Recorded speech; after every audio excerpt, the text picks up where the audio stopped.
saya share. Semua bisa lihat? Sharing Lihat Ibu. terlihat ya. Ya, materi kuliah kita hari ini bicara tentang sistem pemadam kebakaran. Saya review sebentar. Kalau di pengantar utilitas, kita ada item-item utilitas yang akan kita bahas. Setelah UTS, kita akan membahas pencegahan dan penanggulangan kebakaran pada bangunan. Jadi membutuhkan agak banyak ya materinya ya. Saya sampaikan dulu paparan yang mendasar, nanti kalian bisa lihat di e-learning, bahan-bahannya dibaca ulang, terus ada juga video pembelajarannya. Agar kalian memahami materi kuliah ini, juga tetap ada tugasnya. Jadi hati-hati ya, jangan menumpuk pekerjaan, selesaikan segera, karena belajar utilitas ini harus dipraktekkan juga, kalau enggak tidak lengket, tidak dikuasai. Nah, prinsip dasarnya dari mata kuliah kali ini adalah setiap bangunan harus dilengkapi oleh sarana jalan keluar yang dapat digunakan oleh penghuni bangunan sehingga memiliki waktu yang cukup untuk menyelamatkan diri dengan aman tanpa terhambat hal-hal yang diakibatkan oleh keadaan darurat, dalam hal ini kebakaran. Jadi kita dalam merencanakan bangunan yang dipikirkan penghuninya harus selamat dulu dari bahaya yang terutama adalah bahaya kebakaran.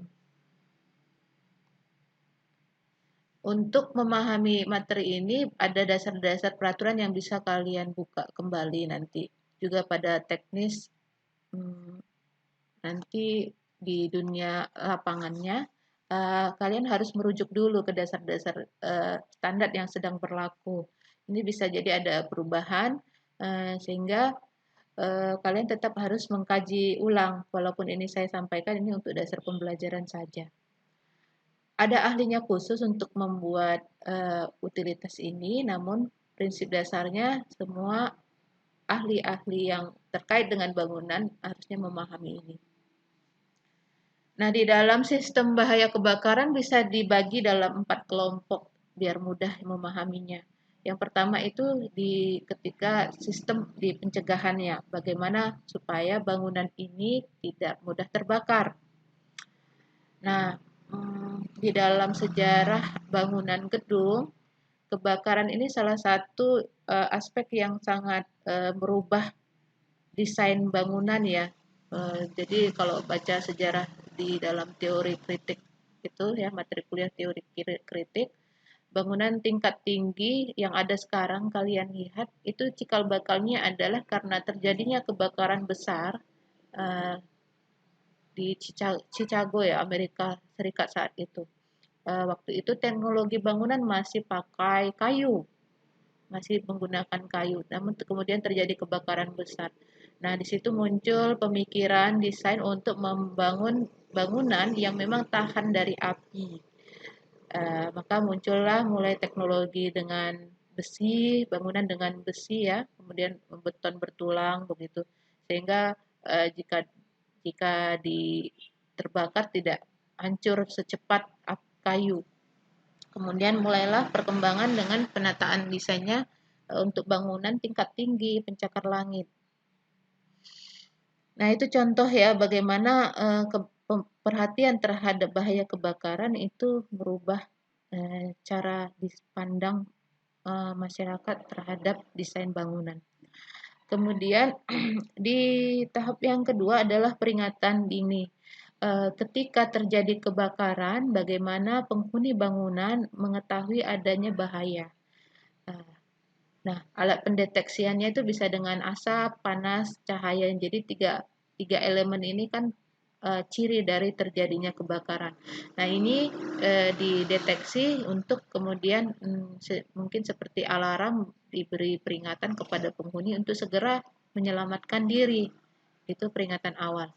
Kemudian bagaimana setelah misalnya ada kejadian kebakaran, ada sistem keluarnya agar berapa lama penghuni bisa keluar. Karena Kalau kebakaran itu kan sebenarnya yang berbahaya bukan apinya, tapi asap ya, asap dan kepanikan. Jadi umumnya kalau terjadi kebakaran, meninggalnya itu bukan karena terbakar, lebih banyak karena eh, kecelakaan ya, dipijak-pijak dan sesak napas karena asap. Umumnya mati korbannya karena itu. Jarang sekali yang karena terbakar. Nah, di situ artinya kesalahannya adalah di sistem keluar. Kalau terjadi lebih banyak hal seperti itu, maka yang perlu diperhatikan ada bagaimana sistem keluar bangunan itu ketika terjadi kebakaran. Secepat mungkin berapa lama waktunya itu harus di seminimal mungkin harus keluar dari bangunan saat kejadian. Ini juga sama kalau nanti kita mendesain bangunan yang tahan gempa ya. Yang dipikirkan adalah bagaimana penghuni bisa keluar dalam keadaan selamat. Kemudian ketika terjadi kebakaran tentunya bagaimana setelah si penghuninya selamat, yang dipikirkan adalah bagaimana si bangunannya itu juga tetap bisa bertahan. Nah, makanya ada sistem pemadaman. Ini 4 sistem yang ada berlaku di dalam perlindungan bangunan terhadap bahaya kebakaran. Nah, dasar berpikirnya namanya kebakaran ya, sumbernya kan api. Nah, api ini penyebabnya apa? Dari penyebabnya ini kita bisa memikirkan bagaimana cara untuk mengatasinya. Penyebab utamanya kalau kebakaran yang pertama adalah manusia. Nah, ini yang paling sering ya, faktor manusia ini kelalaian paling sering. Kemudian kalau sudah sabotase ya itu sudah kriminal. Nah, kemudian juga ada faktor misalnya ini ya, kurangnya pengertian terhadap penanggulangan bahaya kebakaran. Bagaimana kita menghadapi kondisi saat kebakaran. Misalnya di sini kasih contoh ya yang paling sederhana ya memadamkan api yang berasal dari benda cair dengan menggunakan air. Nah, ini justru adalah salah satu kesalahan, harusnya dengan alat yang sesuai. Kemudian api juga bisa muncul sendiri ya. Kalau di dalam bangunan bisa muncul saat timbunan sampah. Jadi harus diantisipasi memang gejalanya. Kemudian jika kejadian alam tentu saja seperti gunung ini ya, gunung kalau meletus ada sumber apinya, kemudian petir ya, nanti kita juga harus memikirkan bagaimana penangkal petir tidak menimbulkan bahaya terhadap bangunan yang bisa berdampak pada kebakaran. Nah, sinar matahari juga bisa menjadi penyebab kebakaran. Nah, ini desain juga hati-hati ya ketika mendesain, terutama saat kita mendesain kaca dalam posisi lengkung. Kaca lengkung yang dihadapkan ke matahari itu bisa menimbulkan percik api. Nah, di sini yang sebagai arsitek juga harus tanggap ya. Memang terkadang bentuk lengkung itu indah, tapi juga pikirkan eh, kalau dia menimbulkan titik api itu bisa salah satu bentuk dari kegagalan desain. Nah, kemudian kebakaran hutan ya, itu sudah umum ya. Hutan itu juga bisa muncul sendiri apinya dan cukup mematikan. Kemudian, prinsip pemadaman kebakaran yang pertama adalah keselamatan jiwa. Keselamatan jiwa penghuninya itu yang utama diselamatkan. Kemudian ya harta benda, termasuk bangunan itu adalah bagian dari harta benda. Kemudian bagaimana sistem informasi yang berlangsung dan bagaimana perlindungan terhadap kerusakan lingkungan hidupnya.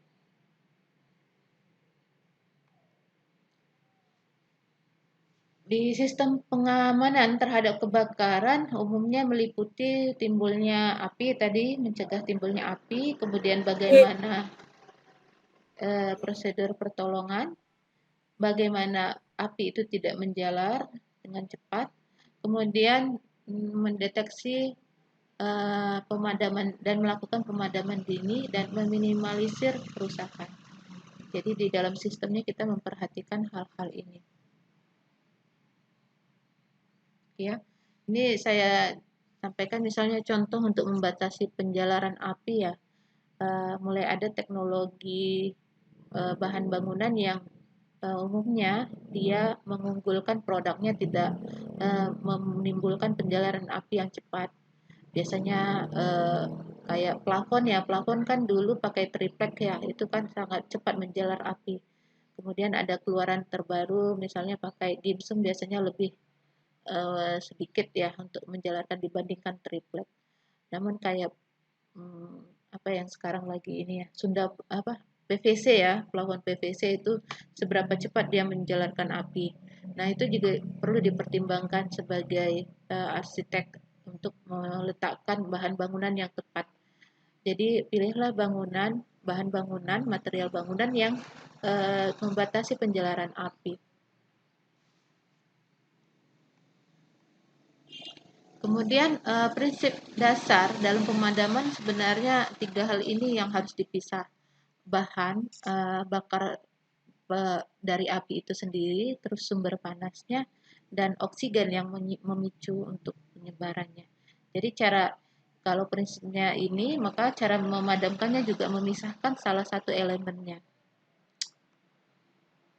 Ya, ini cara-cara memadamkan api bisa dengan eh, air ya, atau dengan memisahkan bahan dan sumber api macam-macam.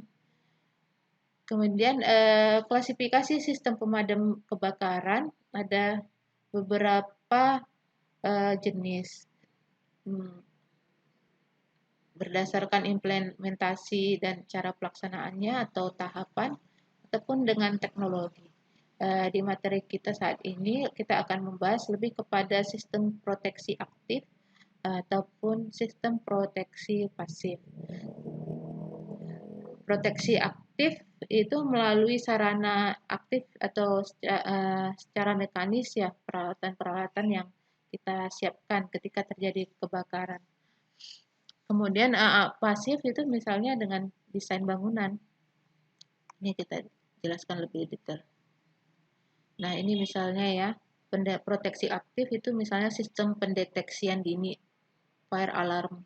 Kemudian sprinkle yang otomatis akan mengeluarkan air jika ada deteksi kebakaran di sekitarnya.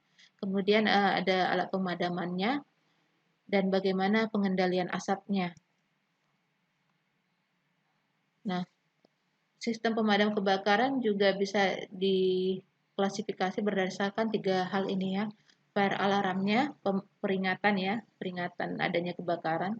Kemudian fire hydrant system, bagaimana sistem penyaluran air di dalam bangunan tersebut, bagaimana juga fire sprinkle sistemnya. Sama prinsipnya penyaluran air untuk melindungi dari mencegah penyebaran air api di dalam gedung.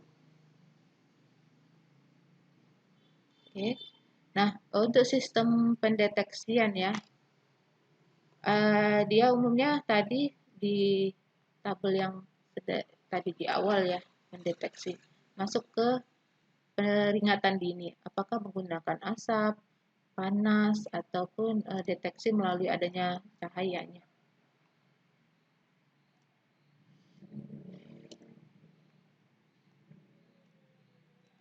Oke. Kemudian sistem pemercik atau sprinkle otomatis. Nah, biasanya sistem ini bersinergi langsung dengan sistem pendeteksi dini.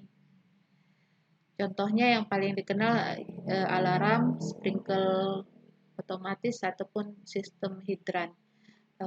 Mungkin selama ini pernah nggak kalian perhatikan di sekitar kalian ada benda-benda ini?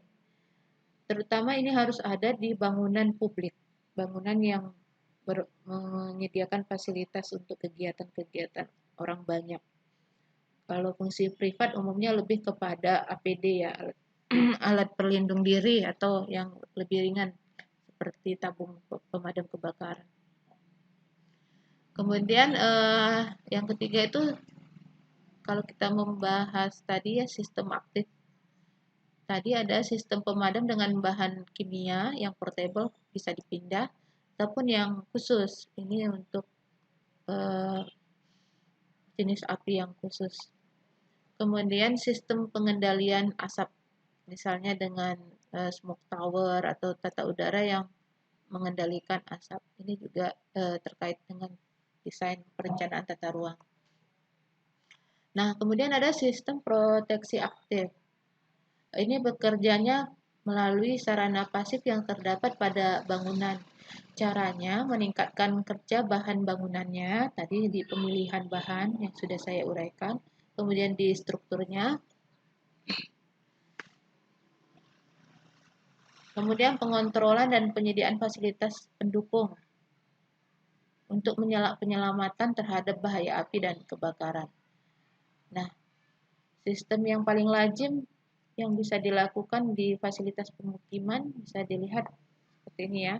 Perencanaan desain site dan akses lingkungan bangunan. Jadi ketika kita meletakkan bangunan di dalam site, kita harus pikirkan jika terjadi kebakaran, di mana mobil kebakaran akan menolong misalnya bangunan tersebut. Parkirnya di mana, bisa masuk dari mana. Nah, bangunan itu kan ada 4 sisi ya. Jadi dia akan ada beberapa sisi yang harus duluan dievakuasi. Nah, itu harus dipertimbangkan di mana lokasi penyelamatan dari luar. Kemudian perencanaan struktur bangunannya. Apakah pakai baja ataukah baja komposit ya yang ditutup dengan beton ya. Ini Maria lah yang paham ya. Nah, pemilihan bangunannya ya seminimal mungkin melindungi bangunan dari kebakaran. Jadi teknologi struktur bangunan juga berkembang untuk proteksi kebakaran ini. Kemudian material konstruksi dan interior bangunan. Bahan interior bangunan ini yang paling perlu diperhatikan jenis-jenisnya agar dipilih yang seminimal mungkin tidak cepat menjalarkan api. Walaupun mungkin kadang-kadang itu tidak bisa ditolak ya, misalnya penggunaan kayu pada lemari ya. Namun ya untuk hal-hal yang lain ada kecenderungan untuk berubah itu. Kemudian perencanaan daerah dan jalur penyelamatan. Kalau kalian lihat di sekitar sudah mulai ini ya tertib ya jalur evakuasi itu ada tanda-tandanya di dekat-dekat bangunan publik seperti stasiun, rumah sakit biasanya ada dia evakuasi titik kumpul dan jalur penyelamatannya. Kemudian manajemennya ketika terjadi kebakaran itu termasuk pada proteksi aktif. Ini bisa kalian baca nanti bagaimana perencanaan site-nya. Oke.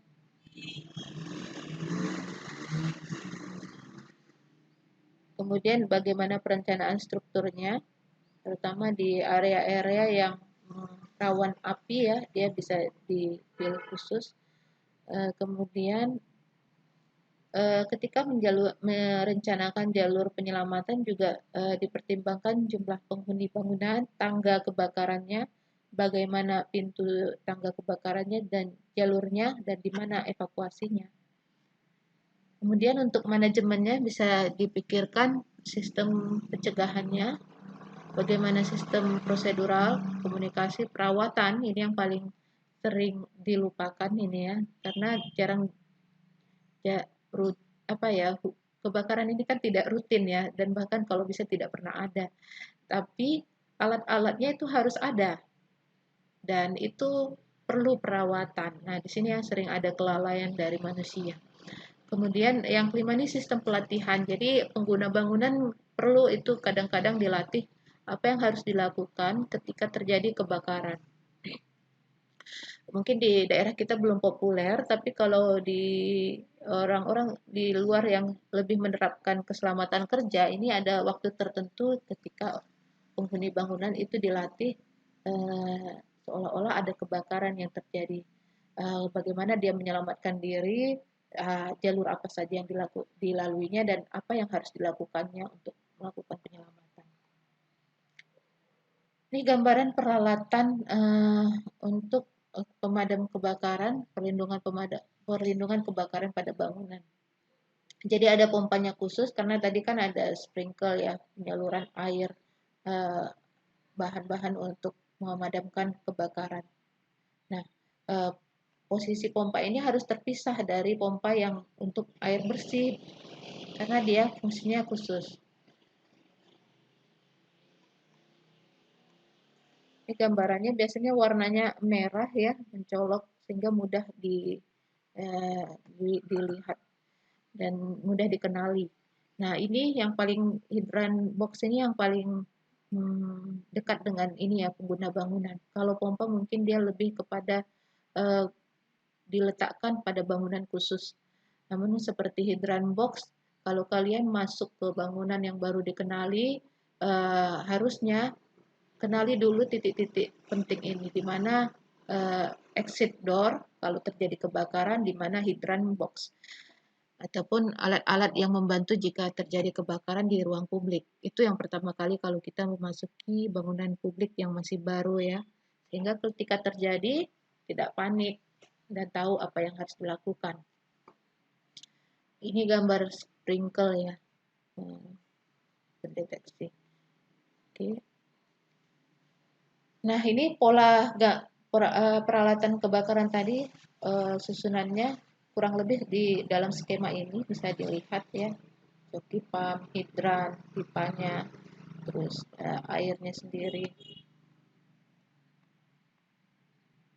Oke. Kemudian ini sprinkle ya dari pompa dan ke sprinkle-nya bagaimana. Jadi ada sistem pemipaannya, ada alarmnya, dan ada katupnya sendiri ya. Ini detail dari sprinkle yang ada di ruangan. Coba perhatikan di kampus ada nggak ya sprinkle ini? Di kampusnya Maria ada nggak? Iya, Ibu. Ada nggak alat ini? Pernah melihat Itu nggak? kalau itu sih ada, Ibu. Mm-mm. Mm-mm. Ada ya. Mutia Ada, Ibu. pernah lihat nggak alat ini ada di sekitar kampus? Nggak pernah ngeliat sih, Bu. Iya, Nggak ada kayaknya, Bu. nggak ada. Ya, nah itu kita sebagai orang-orang yang di bidang bangunan harus lebih awas setelah dapat materi utilitas ini. Jadi ini ada memang bangunan-bangunan pada ketinggian 8 lantai ke atas itu ada kewajiban ya. Namun juga fungsi-fungsi yang vital sebenarnya perlu ada ini. Nah, itu kita harus cek lagi ke standar-standarnya, apakah bangunan tertentu tersebut harus ada alat sprinkle atau tidak. Alat sprinkle itu bisa kan, Ibu, kalau yang cuma lantai 4 itu kan, Ibu ya? Bisa, tergantung fungsinya ya, fungsinya. Tapi cuma satu kalau nggak salah sih, kalau yang saya lihat itu, Ibu. Ya. Satu aja sprinklenya ya. Daya sebarnya itu Ya. ada ya, daya sebar sprinkle ini juga tidak begitu besar. Itu Sehingga fungsinya kan untuk apa ya, Ibu ya? memadamkan api. Iya sih ada itu, Ibu. Misalnya Di terjadi lantai. kebakaran. Coba di gedung serbaguna ya, gedung yang mengumpulkan banyak orang pada satu waktu gitu. Ini sebenarnya wajib ada.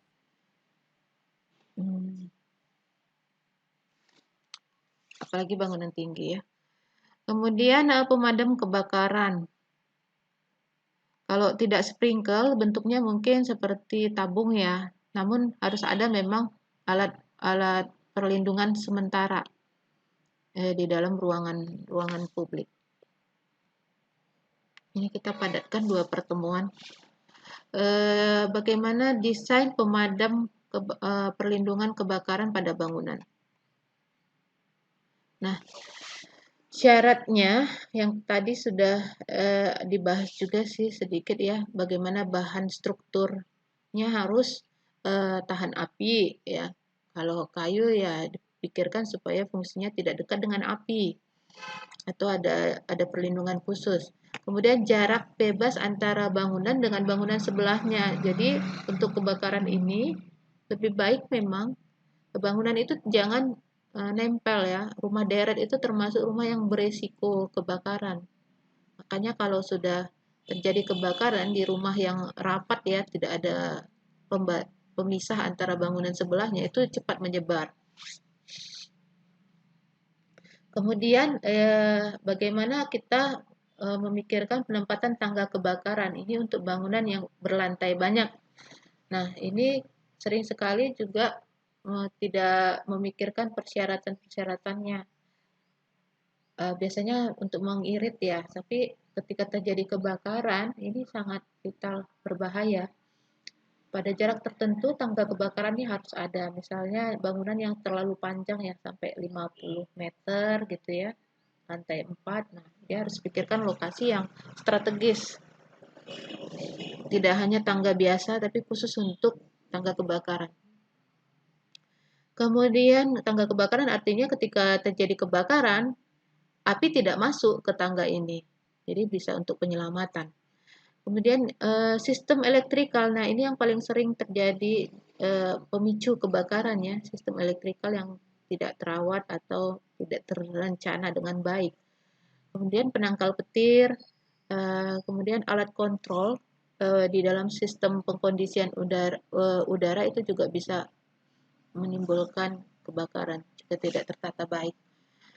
Nah, kemudian bangunan juga harus mempunyai sistem deteksi. Jadi peringatan dini ya, jadi bisa keluar secepat mungkin dari bangunan. Lalu sistem bangunan itu sendiri dalam melindungi bangunannya dari penyebaran api kebakaran. Kemudian ada alat kontrol pada lift. Jadi kalau terjadi kebakaran, justru yang dihindari itu lift ya. Masuklah ke tangga pemadam kebakaran. Liftnya biasanya otomatis mati itu dan dia akan berpindah pada level lantai yang terdekat untuk evakuasi penghuni lift tersebut.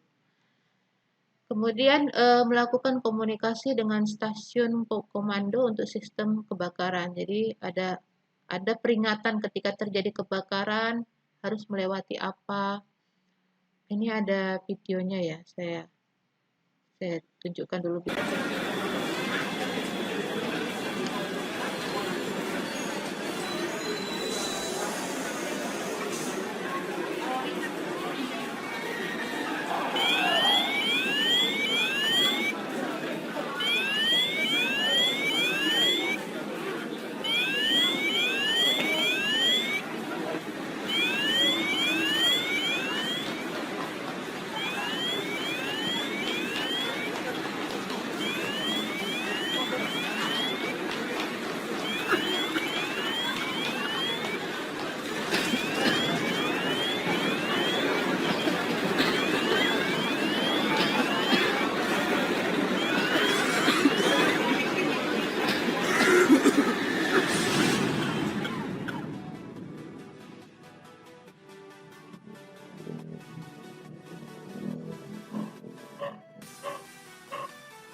Incident has been reported in the building.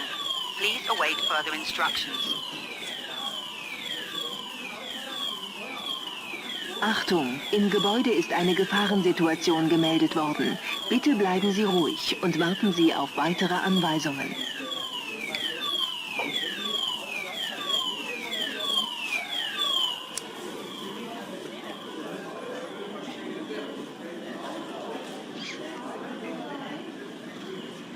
Dies ist ein Feueralarm. Bitte verlassen Sie das Gebäude umgehend über die nächsten Fluchtwege. Die Feuerwehr ist alarmiert.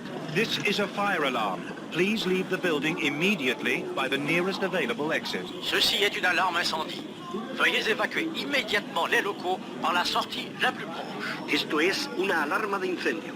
Abandonen por favor el edificio inmediatamente por la salida de evacuación.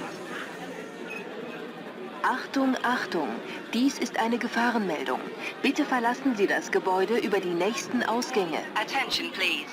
This is an emergency. Please leave the building by the nearest available exit.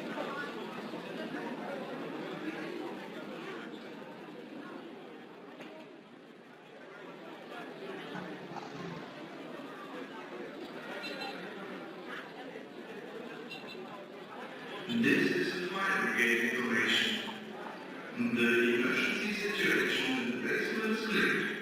Please stay calm. There's no danger present. Die Gefahrensituation ist jetzt behoben. Wir entschuldigen uns für jegliche Unannehmlichkeiten. The emergency is now cancelled. We apologize for any inconvenience.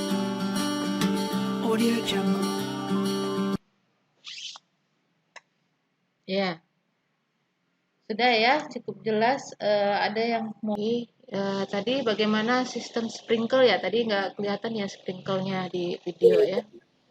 Tapi nanti kalian bisa juga memperhatikan ada nggak sprinkle di sekitar kalian.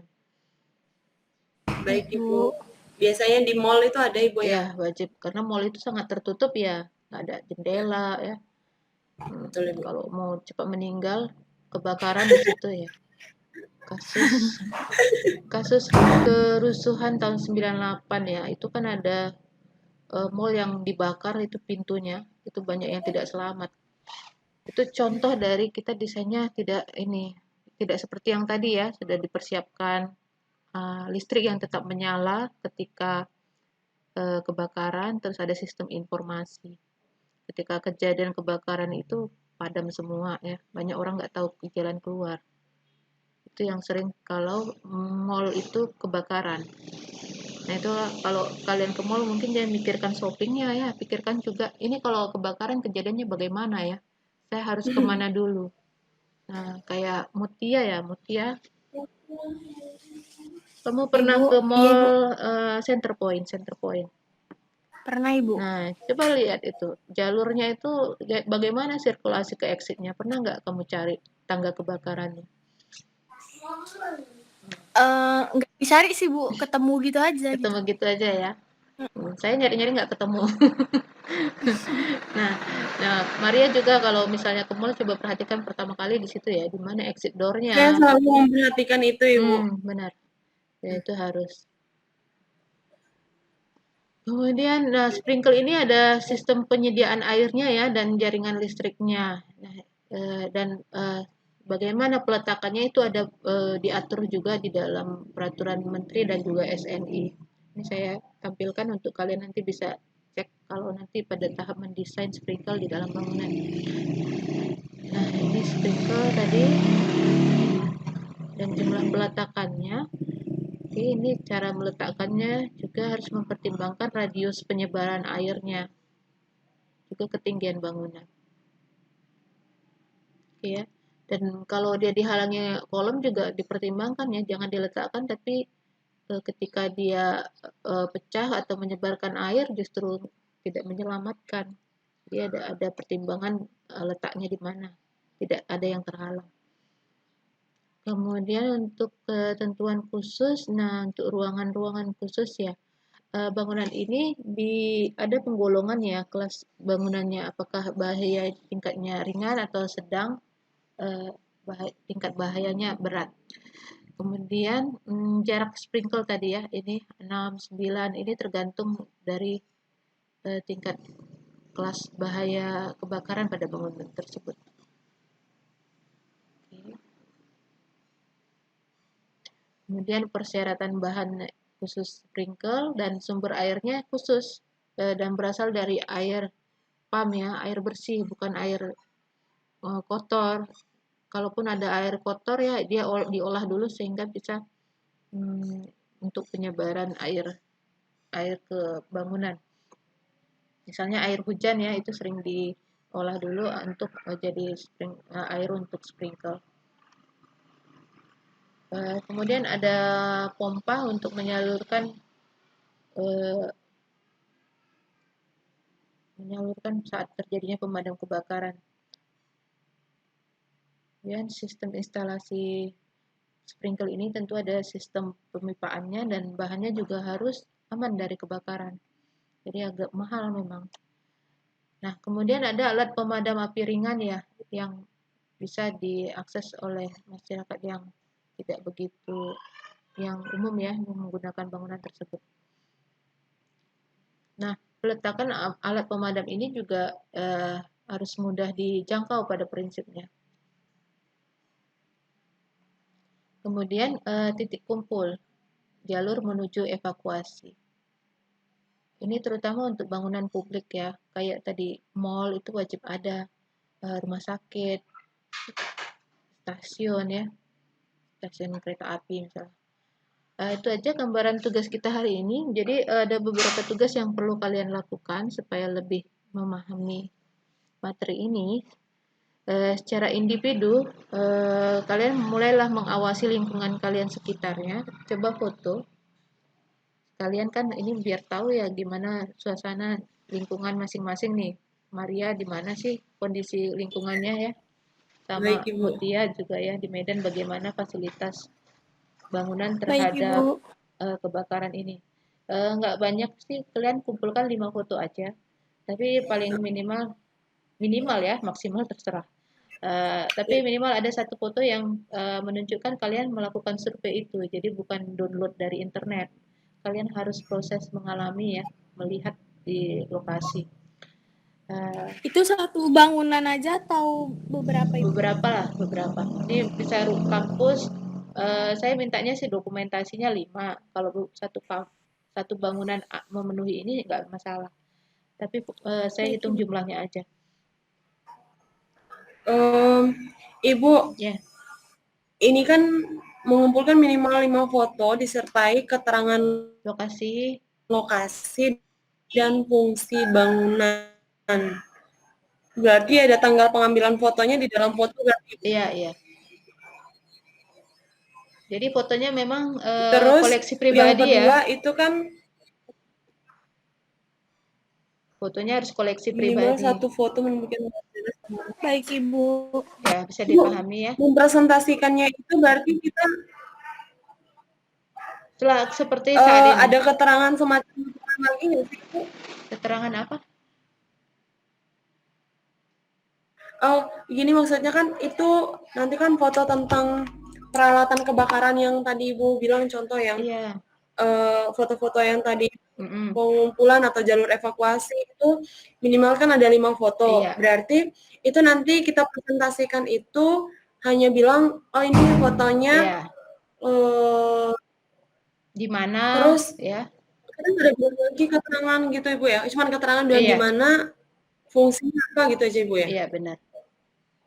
Nggak sulit kan? Iya, Bu. Ya. Misalnya tadi gambar-gambarnya ya sprinkle, pintu kebakaran, tangga kebakaran. Banyak sebenarnya kalau kalian ke satu bangunan sebenarnya ini sudah terpenuhi ini. Cuman posisinya itu kita mesti biar lebih aware ya, lebih peduli dengan lingkungan sekitar. Baik. Kemudian ini untuk tugas kelompok. Jadi yang saya sampaikan tadi kan masih lebih kepada sprinkle system. Nah, ini kalian boleh pilih ini 2 kelompok yang hadir ini ya. Membuat presentasi bagaimana tangga kebakaran yang seharusnya sesuai standar. Juga fire alarm. Membuat video presentasi untuk pembelajaran tangga kebakaran di dalam bangunan bagaimana. Baik, Ibu. Dibuat sendiri apa gimana sih, Bu? Buat sendiri aja.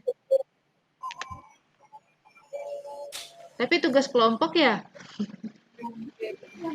Menjelaskan tangga kebakaran, teorinya bagaimana, letaknya harusnya di mana, terus berapa jaraknya, berapa lebarnya, bagaimana keamanannya, apa yang terkait informasi yang harus diketahui oleh ahli bangunan gedung untuk sampai di sini kuliah kita hari ini. 2 jam juga ya. Jaga kesehatan, tetap semangat. Assalamualaikum warahmatullahi wabarakatuh. Waalaikumsalam warahmatullahi wabarakatuh. Terima kasih banyak Ibu. Iya, Maria. Mutia.